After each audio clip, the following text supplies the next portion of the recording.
अस्सलामुअलैकुम दोस्तों, मेरा नाम डॉक्टर अली असगर है और आज की इस वीडियो में हम red spot biology MCQ session का ये लेक्चर नंबर 2 है, जिसमें हम सेल स्ट्रक्चर एंड फंक्शन के मज़ीद एमसीक्यू को डिस्कस करने जा रहे हैं। तो आज के इस सेशन को शुरू करने से पहले आपसे एक मरतबा रिक्वेस्ट करेंगे कि अगर आपने अब तक हमारे इस चैनल को सब्सक्राइब नहीं किया, जो कि सिंध बोर्ड टीचिंग के नाम से है, तो काइंडली आज ही आप हमारे इस चैनल को सब्सक्राइब करें और साथ ही साथ बेल आइकन को लाजमी क्लिक करें ताकि हमारी अपलोड करदा तमाम इंपॉर्टेंट वीडियोस की नोटिफिकेशन भी आपको रिसीव होती रहे।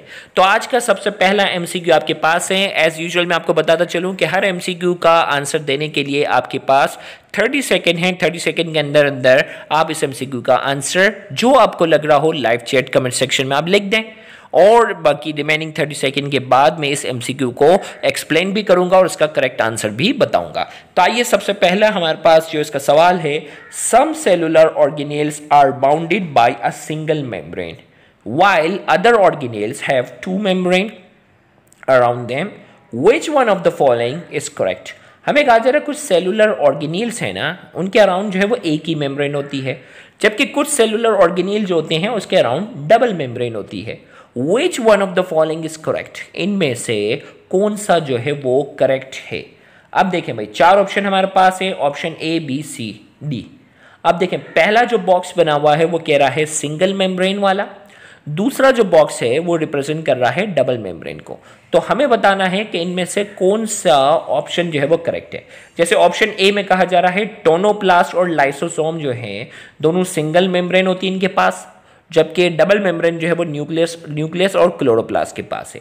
ऑप्शन बी में कहा जा रहा है क्लोरोप्लास्ट और लाइसोसोम के पास जो होती है वो सिंगल मेम्ब्रेन होती है और डबल मेम्ब्रेन जो है वो न्यूक्लियस और टोनोप्लास्ट के पास है। इसी तरीके से ऑप्शन सी में कहा जा रहा है न्यूक्लियस और क्लोरोप्लास्ट जो है वो इनके पास सिंगल मेम्ब्रेन है और डबल मेम्ब्रेन जो है वो लाइसोसोम और टोनोप्लास्ट के पास है। और ऑप्शन डी में कहा जा रहा है न्यूक्लियस और लाइसोसोम जो है वो सिंगल मेम्ब्रेन है और क्लोरोप्लास्ट और टोनोप्लास्ट के पास जो है वो डबल मेम्ब्रेन है। तो आपको इनमें से जो भी ऑप्शन करेक्ट लग रहा हो आप अपना एक ऑप्शन सेलेक्ट करें, फिर मैं इसका करेक्ट आंसर और इसकी एक्सप्लेनेशन भी आपको बताने जाऊंगा। तो 30 सेकेंड मुझे लग रहा है 30 सेकेंड से ज़्यादा ही टाइम दे दिया, तो मैं इसका जो है वो आपको जो है वो करेक्ट आंसर बताने जा रहा हूँ। तो इसका करेक्ट आंसर हमारे पास जो है option A is the correct answer. याद रखिएगा, tonoplast is the membrane of a vacuole, ये वैक्यूल की मेम्ब्रेन होती है और ये सिंगल होती है। इसी तरीके से लाइसोसोम के पास भी जो होती है वो सिंगल मेम्ब्रेन होती है और ये इंट्रासेलुलर डाइजेशन में अहम किरदार अदा करता है।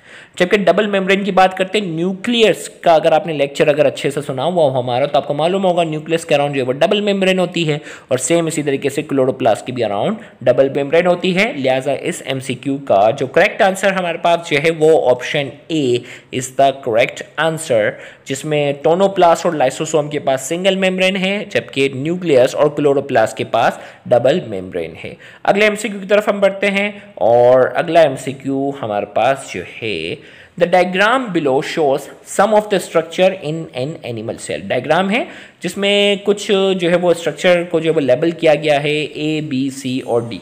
हमें कहा जा रहा है which one of the structure A B C और डी, ए बी सी और डी में से पूछा जा रहा है would be involve in the final secretion of digestive enzyme from the cell. हमें कहा जा रहा है विच वुड बी इन्वॉल्व, इनमें से ए बी सी डी में से कौन सा इन्वॉल्व है in the final secretion of digestive enzyme from the cell. बड़ा टेक्निकल सवाल है, मैं आपको ये बताता चलूँ, क्योंकि अगर कहा जाता ना बच्चा जो जल्दबाजी करेगा ना वो ऑप्शन ए लगा देगा, क्योंकि ऑप्शन ए जो है वो क्या है, डॉट डॉट बने हुए, ये राइबोसोम है। राइबोसोम प्रोटीन फैक्ट्री है, प्रोटीन जो है वो एंजाइम बनाते हैं, ज़्यादातर जो जल्दबाजी करेगा वो ये करेगा। लेकिन यहाँ फॉर्मेशन की बात नहीं हो रही, फाइनल सिक्रीशन की बात हो रही है। किसकी बात हो रही है? सिक्रीशन, एंजाइम बन गया, तैयार किसने किया? राइबोसोम ने। अब उस एंजाइम को सेल से बाहर कौन निकालेगा वो आपने बताना है। देखो इतनी हिंट दे दी है, अब आप अपना ऑप्शन सेलेक्ट करें, ए बी सी और डी, इनमें से कौन सा लग रहा है कि करेक्ट आंसर है। तो फिर मैं आपको जो है इसका करेक्ट आंसर भी बताऊंगा और इसकी एक्सप्लेनेशन भी दूंगा। हिंट दे दी है मैंने, हिंट मैंने दे दी है, तो अब आपको आंसर सेलेक्ट करने में क्या होगी, आसानी होगी। तो अब मैं अपना जो है उसमें करेक्ट आंसर आपको बताने जा रहा हूँ। तो इसका करेक्ट आंसर हमारे पास जो है वो है ऑप्शन डी। अब आप बोलोगे सर ये ऑप्शन डी कैसे हो गया? भाई ऑप्शन डी जो ये राउंड सा जो बना हुआ है ना, राउंड सा स्ट्रक्चर, या तो ये सेंट्रियोल है या तो ये वैक्यूल है। अब यहाँ इस सवाल में सेंट्रियोल का कुछ लेना देना नहीं है, तो ये माइट भी हम इसको क्या अज्यूम करेंगे, ये वैक्यूल है। और आपको मालूम है कि वैक्यूल जो होता है वो क्या होता है, प्लाज्मा मेम्ब्रेन के साथ फ्यूज हो जाता है। और एक्सोसाइटोसिस का अगर प्रोसेस पड़ा होगा ना, एक होता है एंडोसाइटोसिस, एक होता है एक्सोसाइटोसिस। तो एक्सोसाइटोसिस के जरिए क्या कर देता है, एंजाइम को सेल के बाहर से क्या कर देता है, सिक्रीट कर देता है। अब देखिए ऑप्शन ए राइबोसोम है, इसका सिक्रीशन से कोई ताल्लुक नहीं। ऑप्शन बी एंडोप्लाज्मिक रेटिकुलम है, इसका सिक्रीशन से कोई ताल्लुक नहीं। ऑप्शन सी गोल्जी apparatus है, इसका भी सिक्रीशन से कोई ताल्लुक नहीं। तो लिहाजा इसका करेक्ट आंसर, जो बेस्ट आंसर जो है अमंग देम, वो है ऑप्शन डी, जो यहाँ राउंड जो है ये वैक्यूल को रिप्रेजेंट कर रहा है और ये एक्सोसाइटोसिस के जरिए एंजाइम की सिक्रीशन करवाएगा। नेक्स्ट एमसीक्यू हमारे पास है, from which cell organelle are nucleic acid absent. भाई इनमें से एक सेल ऑर्गेनेल है जिसमें न्यूक्लिक एसिड जो होता है वो एब्सेंट होता है। देखें इस तरह के सवाल कई बार आ चुके हैं, मैं उम्मीद करता हूं कि इस बार आपका आंसर जो होगा सही होगा। ऑप्शन ए में कहा जा रहा है क्लोरोप्लास्ट, ऑप्शन बी में कहा जा रहा है गोल्जी apparatus, ऑप्शन सी में कहा जा रहा है माइटोकॉन्ड्रिया और ऑप्शन डी में कहा जा रहा है राइबोसोम। तो from which cell organelle are nucleic acid absent, nucleic acid जो है इनमें से कौन सा सेल ऑर्गेनेल से न्यूक्लिक एसिड जो है वो क्या है, एब्सेंट है। ए बी सी डी, जल्दी से एक ऑप्शन जो है वो सेलेक्ट कर ले। मैं उम्मीद करता हूं कि इस एमसीक्यू का आंसर जो है वो तकरीबन तमाम बच्चों की तरफ से आंसर जो है वो सही आना चाहिए, क्योंकि इससे पहले कई बार इस एमसीक्यू की एक्सप्लेनेशन हम दे चुके हैं। तो इसका करेक्ट आंसर हमारे पास जो है वो Golgi apparatus is the correct answer. Golgi apparatus के पास न्यूक्लिक एसिड नहीं होता, वरना क्लोरोप्लास्ट और माइटोकॉन्ड्रिया के पास अपना अपना डीएनए होता है और राइबोसोम के पास जो है वो आरएनए होता है। तो न्यूक्लिक एसिड ऑप्शन ए, सी और डी तीनों के पास है, जबकि बी के पास यानी गोल्जी apparatus के पास कोई न्यूक्लिक एसिड नहीं है। नेक्स्ट एमसीक्यू हमारे पास है, a structure consisting of two parts and having a diameter of 20 nanometer is found attached to membrane in the cell. What is the structure? एक पहेली की तरह ये सवाल पूछा है कि भाई एक स्ट्रक्चर है जिसके दो पार्ट होते हैं और उसकी जो डायमीटर होती है वो 20 नैनोमीटर के आसपास होती है, and is found to attach to membrane in cell, और ये सेल के अंदर किसी न किसी मेम्ब्रेन के साथ अटैच भी हो सकते हैं। What is the structure? उस स्ट्रक्चर का नाम बताना है। देखते हैं इस एमसीक्यू का आंसर किसी ने अच्छे से दिया तो मैं समझता हूं कि एक बहुत ही अच्छा डॉक्टर बन सकता है। देखते हैं अब चैलेंजिंग सवाल हो गया, जिसका सही आंसर वो अच्छा डॉक्टर बनेगा। अब तो भाई इज्जत की बात है, जल्दी से आंसर सही दें। चार ऑप्शन हमारे पास हैं, Golgi apparatus, option B lysosome, option C mitochondria, option D ribosome. तो देखते हैं हमारे ज़हीन डॉक्टर कौन कौन से हैं इसमें। मैं आंसर बताने जाऊंगा तो फिर पता चलेगा, जिन जिन का आंसर सही होगा उससे पता चलेगा कि हमारे ज़हीन डॉक्टर इस सेशन को अटेंड करने वाले कौन कौन से हैं। तो हमारे पास जो है दो पार्ट, देखिए दो पार्ट हिंट दी ना, राइबोसोम के आपको मालूम है। अब देखो हिंट आंसर निकल गया मेरे मुंह से। देखिए भाई इसका करेक्ट आंसर जो है वो है राइबोसोम। तो अब जो है राइबोसोम जो है वो अगर बात की जाए इसके दो पार्ट होते हैं, याद है ना, लार्जर पार्ट और स्मॉलर पार्ट। एक डोम शेप होता है, कैप की तरह होता है और इसकी डायमीटर नैनोमीटर में होती है। कोई भी ऑर्गेनेल ऐसा नहीं है सेल के अंदर जो नैनोमीटर तक जाता हो, स्मॉलेस्ट ऑर्गेनेल है। तो हिंट तो हमें मिल गई। और आपको मालूम है कि सेल के अंदर वो कौन सी एंडोप्लाज्मिक रेटिकुलम की मेम्ब्रेन के साथ क्या होता है, वो अटैच भी होता है। तो लिहाजा इसका करेक्ट आंसर क्या हो गया, D ribosome is the correct answer. तो वो तमाम बच्चे जिन्होंने आंसर मेरे आंसर से पहले सही दिया है तो उनको मेरी तरफ से शाबाशी। नेक्स्ट एमसीक्यू की तरफ हम बढ़ते हैं। What is the order of size of cell component, cell के कंपोनेंट की साइज का ऑर्डर बता रहे हैं। अब देखें ऊपर यहाँ रो में बना हुआ है, अगर आप गौर से देखें तो यहाँ बना हुआ है लार्जेस्ट लिखा हुआ है और यहाँ दूसरी साइड पे लिखा हुआ है स्मॉलेस्ट। लार्जेस्ट और स्मॉलेस्ट यानी इस तरफ लार्जेस्ट वाली साइड पर जो है वो सबसे बड़ा ऑर्गेनेल होना चाहिए और जो सबसे एंड में होना चाहिए वो सबसे स्मॉलेस्ट होना चाहिए। अब देखते हैं कि आपका आंसर क्या आता है। भाई इसमें ऑप्शन ए में कहा जा रहा है माइटोकॉन्ड्रिया सबसे बड़ा है, फिर राइबोसोम है, फिर स्टार्च ग्रेन्स है और फिर न्यूक्लियोलाई है। फिर इसके बाद जो है ऑप्शन बी में कहा जा रहा है न्यूक्लियोलाई, क्लोरोप्लास्ट, माइटोकॉन्ड्रिया और राइबोसोम। फिर ऑप्शन सी में कहा जा रहा है राइबोसोम, माइटोकॉन्ड्रिया, क्लोरोप्लास्ट और स्टार्च ग्रेन। और ऑप्शन डी में कहा जा रहा है कि स्टार्च ग्रेन्स, माइटोकॉन्ड्रिया, क्लोरोप्लास्ट और राइबोसोम। तो करेक्ट ऑर्डर जो है वो आपने बताना है। तो एक बात जहन में रखिएगा कि सेल के अंदर जो सबसे लार्जेस्ट कंपोनेंट होता है वो न्यूक्लियोलाई है, ये बात जहन नशीन कीजिएगा। और सबसे स्मॉलेस्ट अगर ऑर्गेनील की अगर बात की जाए तो राइबोसोम, स्टार्च ग्रेन राइबोसोम सभी छोटे हो सकते हैं। तो अब देखें भाई, हमें सबसे पहले लार्जेस्ट में देखो न्यूक्लियोलाई कहाँ मिल रहा है, ऑप्शन ए बी में हमें जो है वो न्यूक्लियोलाई मिल गया, फिर क्लोरोप्लास्ट, फिर माइटोकॉन्ड्रिया और फिर राइबोसोम सबसे एंड में।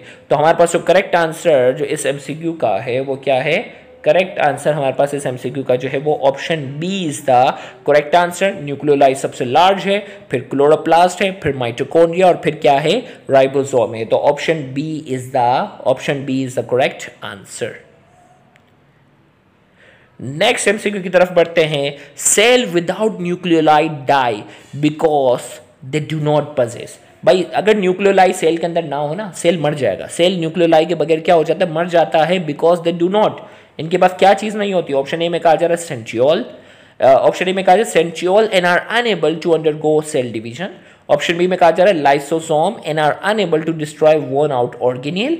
Option C mitochondria and are unable to obtain energy. Option D ribosome and are unable to manufacture protein.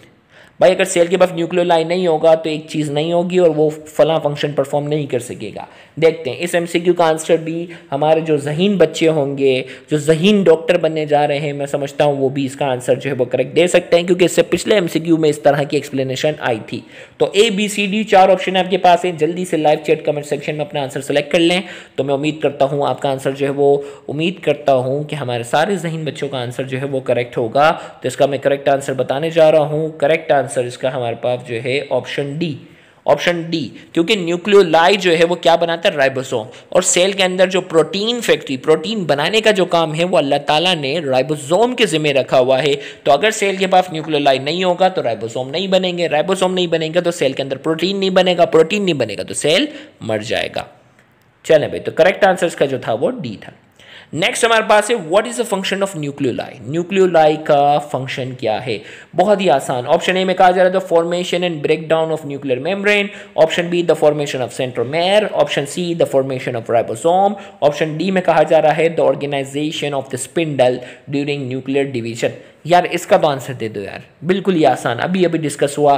तो इसका करेक्ट आंसर मैं जल्दी से बता देता हूँ। मैं उम्मीद करता हूँ कि तमाम बच्चों का इसका आंसर आता होगा। तो इसका करेक्ट आंसर हमारे पास जो है वो सी the formation of ribosome. Nucleoli का जो फंक्शन है वो क्या है, राइबोसोम की फॉर्मेशन है। नेक्स्ट हमारे पास है in eukaryotic cell transcription occur in the nucleus. भाई यूकैरियोटिक सेल है ना, उसमें क्या होता है, यूकैरियोटिक सेल में जो है वो ट्रांसक्रिप्शन जो है वो न्यूक्लियस के अंदर होता है। In which other organelle does transcription occur. भाई ट्रांसक्रिप्शन जो होता है ना, उसमें क्या होता है, डीएनए से क्या बनता है, आरएनए बनता है। डीएनए से क्या बनता है, आरएनए बनता है। तो यानी ट्रांसक्रिप्शन के लिए डीएनए का होना जरूरी है। ओके, अब ऑप्शन ए में कहा जा रहा है एंडोप्लाज्मिक रेटिकुलम, ऑप्शन बी में कहा जा रहा है गोल्गी apparatus, ऑप्शन सी में कहा जा रहा है राइबोसोम माइटोकॉन्ड्रिया और ऑप्शन डी में कहा जा रहा है राइबोसोम। तो 4 ऑप्शन आपके पास है। हिंट मैंने दे दी। भाई ट्रांसक्रिप्शन एक ऐसा प्रोसेस होता है जिसमें डीएनए से क्या बनता है, आरएनए बनता है। मतलब ट्रांसक्रिप्शन जो है वो उसी ऑर्गेनेल में हो सकेगा जिसके पास अपना डीएनए होगा। इससे ज्यादा हिंट नहीं दूंगा भाई। तो बताओ, तो न्यूक्लियस के अंदर ट्रांसक्रिप्शन का प्रोसेस होता है। न्यूक्लियस के अलावा वो कौन सा ऑर्गेनेल होता है जिसमें ट्रांसक्रिप्शन का प्रोसेस हो सकता है। ऑप्शन ए बी सी और डी आपके पास 4 ऑप्शन है। जल्दी से मैं इसका आंसर बताने जा रहा हूं और हमारे सारे ज़हीन बच्चों ने, मैं उम्मीद करता हूं कि उन्होंने आंसर सही दिया होगा। तो इसका करेक्ट आंसर हमारे पास है माइटोकॉन्ड्रिया। माइटोकॉन्ड्रिया के पास क्या होता है, अपना डीएनए होता है। तो अपना डीएनए होगा तो माइटोकॉन्ड्रिया भी क्या कर सकता है, डीएनए से क्या कर सकता है, आरएनए बना सकता है। तो इसका करेक्ट आंसर हमारे पास जो है वो सी माइटोकॉन्ड्रिया। अब बकिया ऑप्शन क्यों नहीं हो सकता भाई। ऑप्शन ए में कहा गया एंडोप्लाज्मिक रेटिकुलम। एंडोप्लाज्मिक रेटिकुलम के पास आरएनए होता है। तो आरएनए अगर होता है तो वो ट्रांसक्रिप्शन तो नहीं कर सकता भाई। ट्रांसक्रिप्शन के लिए डीएनए का होना जरूरी है ना। बी में कहा जा रहा है गोल्गी apparatus। गोल्गी apparatus के पास ना डीएनए होता है ना आरएनए होता है। और ऑप्शन डी में कहा जा रहा है राइबोसोम। राइबोसोम के पास क्या होता है, आरएनए होता है। तो लिहाजा माइटोकॉन्ड्रिया ये एक ऐसा ऑर्गेनेल है जिसके पास डीएनए है और इसके अंदर ट्रांसक्रिप्शन हो सकती है। नेक्स्ट हमारे पास है the diagram shows the ultra structure of a cell in which cell component is a newly synthesized protein modified by adding carbohydrate। भाई एक डायग्राम दी गई है जिसमें ultra structure of a cell show किया गया है। हमें कहा जा रहा है सेल का वो एक ऐसा कंपोनेंट है जो न्यूली सिंथेसाइज प्रोटीन है। प्रोटीन जो है ना उसके साथ कार्बोहाइड्रेट को क्या कर देता है, ऐड करता है। अब वो ऑर्गेनेल जल्दी से बताओ। ऑप्शन ए बी सी और D. Option A, B, C और डी में से आपने एक ऑप्शन देना। और हमारे ज़हीन डॉक्टर अगर किसी ने बहुत अच्छे से सेल स्ट्रक्चर और फंक्शन वाला चैप्टर पढ़ा है, वो मैं उम्मीद करता हूँ इसका आंसर जो है वो बहुत आसानी से दे देगा। तो जल्दी से ऑप्शन ए, बी, सी और डी। भाई अब मैं आपको ऑप्शन बता देता हूँ भाई, कि थोड़ी सी हिंट देता हूँ। ऑप्शन ए जो है वो गोल्जी अपरेटस को रिप्रेजेंट कर रहा है। ऑप्शन बी जो है वो एंडोप्लाज्मिक रेटिकुलम है। ऑप्शन डी जो है वो माइटोकॉन्ड्रिया है। और ऑप्शन सी में आप सेंट्रियोल की ये डायग्राम बनी हुई है। अब आपके पास आसान रास्ता है, जल्दी से बताओ कौन सा आंसर होना चाहिए। तो मैं इसका करेक्ट आंसर जल्दी से बताने जा रहा हूँ। तो इसका करेक्ट आंसर हमारे पास है option A, Golgi apparatus. Golgi apparatus ही जो होता है वो क्या करता है, सेल सिक्रीशन को मॉडिफाई करने का काम करता है। प्रोटीन के साथ क्या करेगा, कार्बोहाइड्रेट को ऐड करेगा तो क्या बनेगा, ग्लाइकोप्रोटीन। तो ये जो सेल सिक्रीशन, सेल जो भी चीज़ बनाता है उसको मॉडिफाई करने की जो जिम्मेदारी रखी है अल्लाह ताला ने सेल के अंदर जो है वो किसकी रखी है, गोल्जी अपरेटस की रखी है। तो लिहाजा इसका करेक्ट आंसर हमारे पास जो है option A is the correct answer. Okay तो इसके साथ ही आज का ये सेशन नंबर 2 जो है वो मुकम्मल हुआ। अगर आपके इस सेशन में इंटरेस्ट जो है वो ज़बरदस्त होगा, आपने लाइक्स ज़्यादा किए, कमेंट्स ज़्यादा किए, व्यूज़ ज़्यादा आएंगे, तो इंशाल्लाह मुझे भी इस सेशन को मज़ीद कंटिन्यू करने में मज़ा आएगा। और इंशाल्लाह इन द एंड आपका जो है वो बहुत बहुत फ़ायदा होगा, क्योंकि हम इसमें सारे कॉन्सेप्चुअल MCQ को डिस्कस करते हैं। तो उम्मीद करते हैं कि आज के इस सेशन से आपको जो है वो बहुत ज़्यादा फ़ायदा हुआ होगा। कमेंट सेक्शन में अपना फीडबैक ज़रूर बताइएगा। Thank you very much. अल्लाह हाफिज़।